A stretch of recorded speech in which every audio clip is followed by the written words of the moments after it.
What's up, gang? Welcome back to another episode of this podcast. I don't know what to name this podcast still. Let me know some ideas, I guess. I don't know, but I'll name it later. But let's just jump straight into it. So I'm from Texas, right? But I'm from the Dallas-Fort Worth area. Derek Lewis is from Houston. But I guess the support for him was deep in the Dallas-Fort Worth area because he's a fellow Texan, I guess. But I was watching this fight at a Twin Peaks sports bar over in my local area, and let me just say, when Cyril Gane finished Derek Lewis, it usually gets crunk when anybody gets finished at a sports bar on the UFC. If you get finished in an exciting way, it gets pretty loud. Well, when Derek Lewis got finished, it was silent almost. Like, nobody really said anything. It was just kind of like, I guess it was a bunch of disappointment, and the finish wasn't just extremely exciting, but yet it was a finish. It was a finish, something we didn't really get a lot of on the main card. But this card was a good card, don't get me wrong. It was great. Not a lot of finishes, but man, it was a ton of fights that just delivered. I mean, the Bobby Green one, there was the girls, Tisha Torres and Angela Hill. Man, Angela Hill's record in MMA is 13-10. What the hell? I don't even know what to say about that, honestly. It's like, damn, she's young. I wouldn't say hang it up, but man, it's like she can compete with the top. She can compete with the top. It's just that she always loses to the very best. It's like, and it's all decisions. She's not getting finished. She's not getting dominated out there. It's just that she keeps losing close decisions. I don't know. It's like she's there. She's good enough to compete with the best, but she's just not quite there enough to beat them. But let's jump straight into that main event. So Cyril Gane beats Derek Lewis, and we all are sitting here wondering the same thing. Yes, it was a boring fight if you want to go there. It was boring. The first 3 rounds were absolutely nothing up until the finish. That's if you saw it from a casualistic viewpoint. I thought Cyril Gane fought a genius fight. He knows Derek Lewis is a one-trick pony. He is a one-trick pony. I'm sorry for the Derek Lewis fans that are probably going to light me up for that. Derek Lewis is an absolute one-trick pony. So, he has a lot of power. Cyril Gane avoided that power. The fight literally went exactly how I said it was going to. It went exactly how I said it was going to. There was literally no flaws in my prediction. I said Cyril Gane early on is going to stay away from Derek Lewis and throw nothing but deep kicks to the body kicks, and leg kicks. That's literally all he threw for the first 3 rounds. He barely landed. There was a few jabs that landed, but the dude barely threw any punches. It was all deep kicks, side kicks to the knee, and body kicks. That was it. And leg kicks. That was it. Just a bunch of kicks. That is smart whenever you got a guy whose main way to knock you out, that is his only way. And especially if it's a punch. I said that, right? So what do I always famously say in my predictions? I say that I can't bet on a fighter whose only sole way to victory is to knock the other guy out, because there is a big chance that big punch doesn't land. That's exactly was the case for this scenario.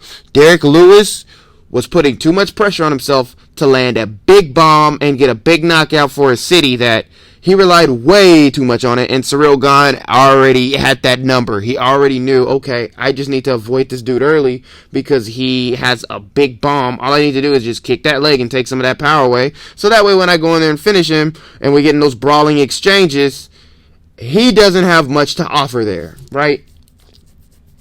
So let's just talk about the fight itself. So like I said, he threw a lot of teep kicks to the knee, a lot of body kicks, a lot of leg kicks, and it seemed to be a leg kick that really, like a low calf kick, that really bothered Derek Lewis, because right after that Cyril Gane went in to finish him, and they got into a brawling exchange, and it's like he missed all those big haymakers. I believe there was an uppercut that landed, but it's like that leg was so torn apart and that body was so torn apart that it really didn't do anything. Derek Lewis in the finishing exchange had nothing to offer in the brawl, which is what he exceeds in.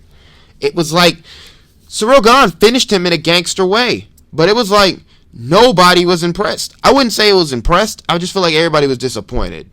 And I've seen a lot of people that were yelling at the TV in the sports bar. It's almost so I couldn't imagine how the crowd was in Houston. I kind of heard it through the TV, but it was a loud sports bar. I couldn't hear the exact crowd reaction, but I heard that they were booing Cyril Gane after he beat him. And you got to take it into consideration. It was their hometown boy. He just got beat. They love Derrick Lewis out in Houston. Derrick Lewis was pretty upset, and on top of that, he pretty much ran for the majority of the fight, but more so just technically outclassed him. It's just Derrick Lewis really just shown that he didn't really have a shot in this fight, man. It really, his only big way was to knock him out, and it's like that wasn't gonna land, so he really didn't have much of a chance, man. It's just Cyril Gane just proved to be way too skilled for him, way too skilled for him. And I couldn't say that I was sad or disappointed. I knew it was gonna happen. I seriously knew that this way was gonna happen, but everybody else was very disappointed. I do feel bad for Derrick Lewis. I feel bad for any fighter who fights in his hometown and he disappoints all the fans there, man. I do. I don't like that. It puts a lot of pressure on you, one, and I feel like Derrick Lewis won. That was a question that was going around. Did the pressure get to Derrick Lewis? Derrick Lewis said before the fight that he was feeling the pressure in a way that he's never felt before. He basically said he's never felt pressure before a fight, but this one he was feeling the pressure. And yes, fighting in front of your hometown, everybody's cheering for you. Everybody has high expectations for you. The only person that I really see deal well with that kind of adversity is Conor McGregor. And, you got a few fighters that just love the energy of the crowd and they go in and perform anyway, despite them being in their hometown. It's that they love the crowd, period, and they go in there and they perform, Yes, I can tell it got to Derrick Lewis a little bit. But it also got to Cyril Gane.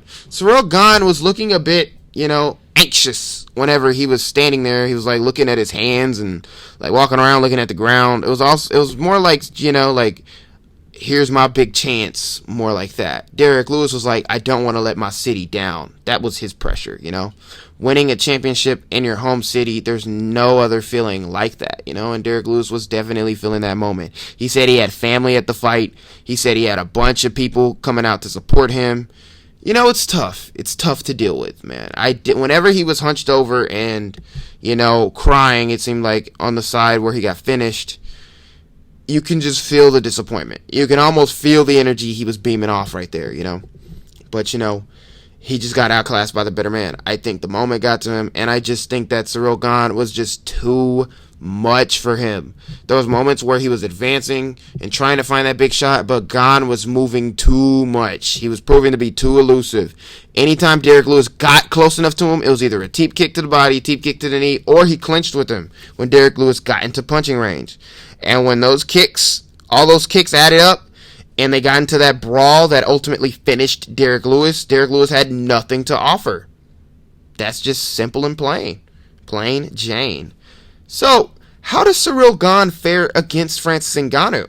So, Francis Ngannou is also a bit of a one-trick pony. I know that is going to sound a little crazy. He's not as bad as Derrick Lewis. Call me crazy. I believe Ngannou and Lewis has almost equal power. Ngannou may have a slight edge on Lewis, but I think they have equal power, equal one-shot KO power, right? But Francis Ngannou will shoot for takedowns. Francis Ngannou throws kicks. Francis Ngannou is more athletic. He moves around a lot more. But Francis Ngannou doesn't have the gas tank, bro.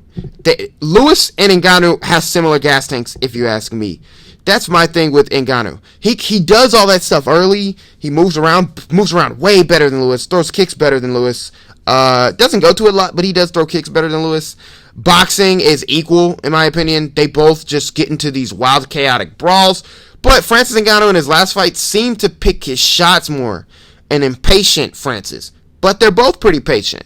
But Francis is more skilled than Derrick Lewis. But the thing is that Francis is more skilled, but he isn't elite with his striking. He's not an elite striker. He's not even close.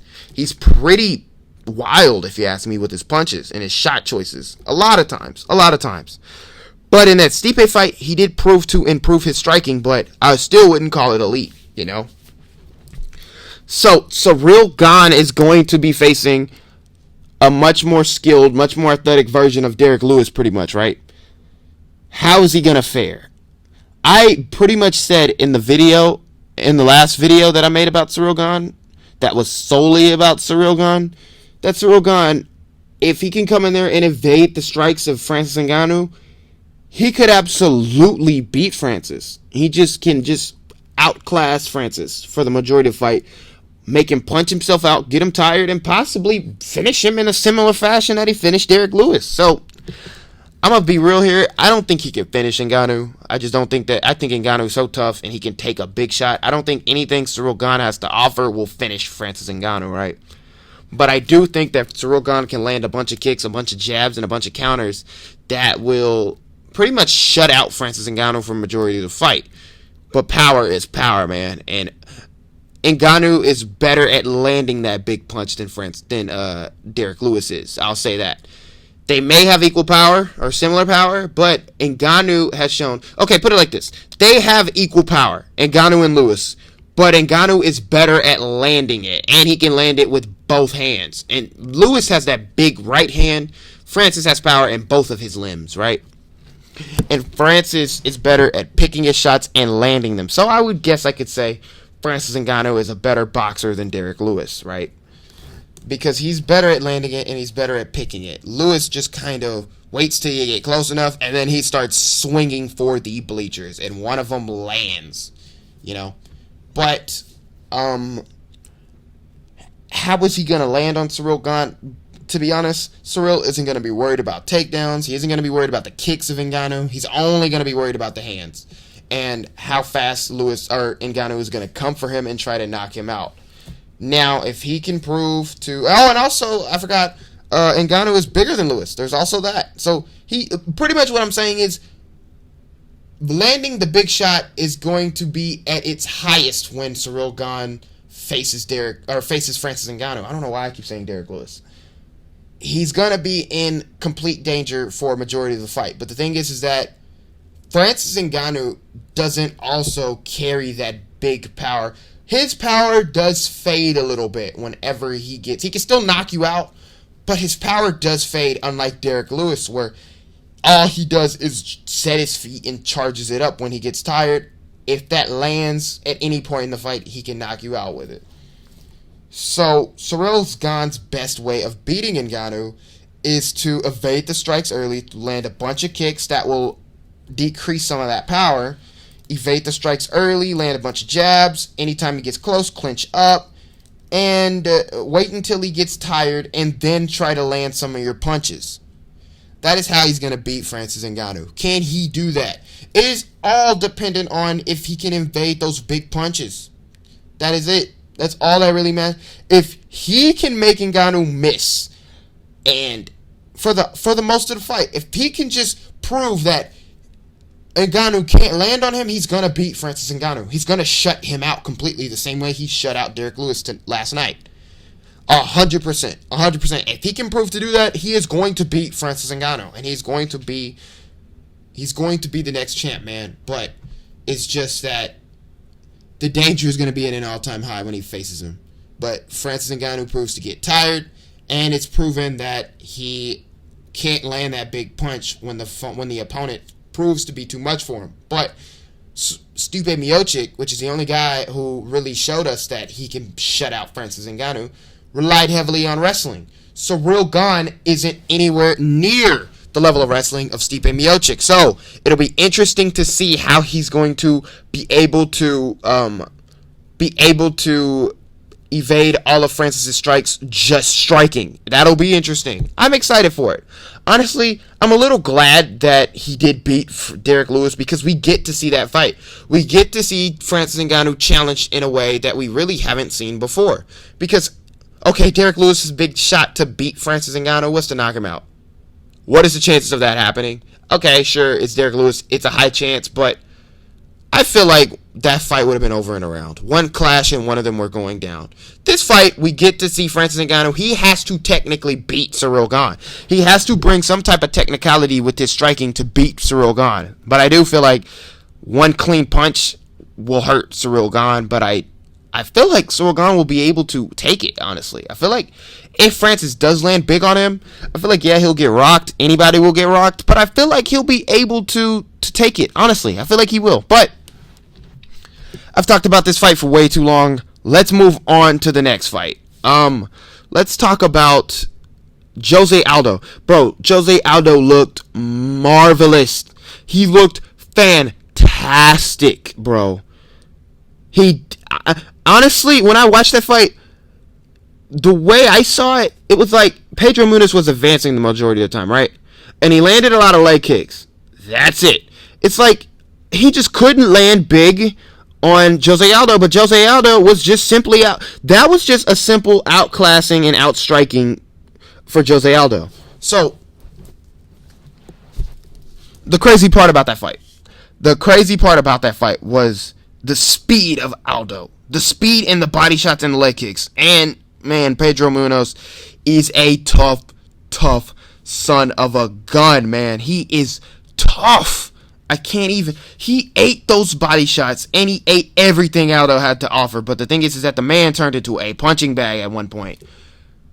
Both guys were lightning fast, but Aldo was just on another speed level, man. It was almost as if I was watching the fight and fast forward when Aldo would throw, bro. He was just way faster than Munoz and just a way better boxer, man. Way better kickboxer. And then at the end of the fight was dropping Pedro Munoz with leg kicks. Pedro Munoz threw those low calf kicks and Aldo just kind of ate them, and landed his own kicks. It was like Pedro Munoz landed all his kicks. Aldo absorbed much of what Pedro had to offer. And then after that, it was like Pedro Munoz just could not take Aldo's leg kicks, which was crazy, right? So I feel like Aldo won the first round. He may have lost the second round if I had to give Munoz a round. But I've seen a lot of people had it 3-0 Aldo. He won all three of the rounds. I feel like Munoz maybe won the second. I don't know. I have to rewatch it, to be honest with you guys. But Aldo clearly won the third. I thought Aldo. Oh, no, was it the first that people thought Pedro won? I can't remember. But some people had it 3-0 Aldo. I could definitely see that. 3-0 Aldo. Aldo just simply outclassed him. Aldo has never looked better in his last 5, to be honest. He's never looked better. What's next for Aldo? Dude, Aldo has high hopes in this division. Honestly, I thought he could have beat Petr Yan, but it's just like whatever happened at the end of that fight, I believe it was the body shots of Yan really got to Jose Aldo, ultimately making him succumb to the pain, late. I believe it was a 4th round finish.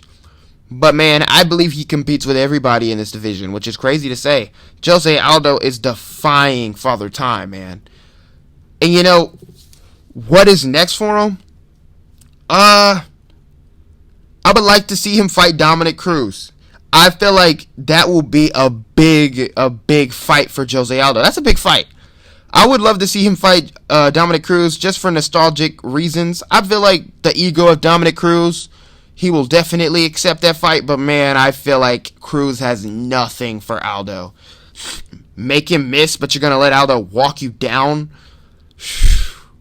I don't know, man. A 5-round contest, maybe Cruz has some chances, but he's not going to finish Aldo, man. I feel like Aldo will win 3 rounds clearly of that fight. Cruz has a good shot at mixing things up, maybe attempt some takedowns, maybe get Aldo down sneakily, but let's be real here. Aldo has bulletproof takedown defense, man. I feel like Cruz has nothing for him. But, I mean, it's a good fight for nostalgic reasons, and I feel like that's a good fight for Aldo. But if the UFC doesn't want to make that fight, maybe give him Moraes again. I don't really want to see that. I feel like Aldo beat Moraes the first time, and I feel like he'll beat him again, if I'm honest. What's next? Maybe... Nope, I don't want to see him fight Frankie again. Dude, okay, call me crazy. I would love to see him fight Sean O'Malley. Give him Sean O'Malley. That will be either a big coming out party for Sean O'Malley, or we get to see the humble former champion shut one of the biggest mouths in the bantamweight division, because you guys know me. I'm going to make a video about this, but you guys know that I'm not that high on the Sean O'Malley train, man. I think he is a marvelous striker. I'm impressed by his striking. That's it. I'm not very high on his title hopes, bro. I'm not very high on how he competes at the top of this division. I'm not big on the Sean O'Malley hype train, but if he is going to change my mind, beating Jose Aldo would 100% change my mind, especially if he knocks him out. That would then I'd be like, okay, Sean O'Malley is the real deal. Call me crazy, but I would love for Sean O'Malley to finally get his crack at the top of the division, beat Jose Aldo Jr. Make that headline a fight night, make that be a co-main event. Wherever that fight is placed, that is a banger, and we will see Sean O'Malley test in a way we have never seen before. You think those calf kicks were nasty at the end of the fight with Munoz? Imagine those kicks going to be against Sean O'Malley. The boxing, the speed of Jose Aldo. I believe that Jose Aldo could crank those legs of Sean O'Malley, eat those legs, and then start landing his boxing up top and the body shots. Oh my gosh, that is a gnarly fight for O'Malley. But if he is to get through it and knock out Jose Aldo, which I believe is his main way of winning that fight, maybe he can out technically strike him on the feet, but I don't think so. I think that if that guy can't beat Marlon Vera, he's definitely not going to beat Jose Aldo. But if he can, it will be by knocking him out. I don't think that he would last in a 5-round fight with Jose Aldo and not get finished, man, in a brutal way. I feel like honestly he had the easy way out against Marlon Vera. There is no easy way out against Jose Aldo. I think Jose Aldo would break his face if he gets the chance, but I may be crapping on O'Malley. O'Malley has a big chance if they make that fight to surprise me. But I don't think the UFC is going to do that. I don't think that they're going to dare let Jose Aldo touch their precious Sean O'Malley. They have high hopes on Sean, and they want Sean to be big in this division, big in the fight game, and I understand, the kid's young, has a lot of fight appeal. I get it. But I think he's overrated by the casual audience, Anyway, if they don't make him versus O'Malley, him versus Dillashaw's a banger as well. That's also nostalgia. A lot of people wanted to see that fight. Honestly, that's 50-50. I think Dillashaw could beat Jose Aldo the same way I think Jose Aldo can beat Dillashaw. Make it happen. Maybe him versus Corey Sandhagen. Make that happen. That's also 50-50. Basically, what I'm saying is Jose Aldo is at the top of this division, and he deserves to be there. And I can definitely see a scenario where he beats all the guys I just named and warrants himself another title shot. I can absolutely see that if Father Time doesn't soon catch up with him, which, as it seems right now, it probably isn't. But let's talk about this next fight before I wrap this up. Michael Chiesa versus Vicente Luque.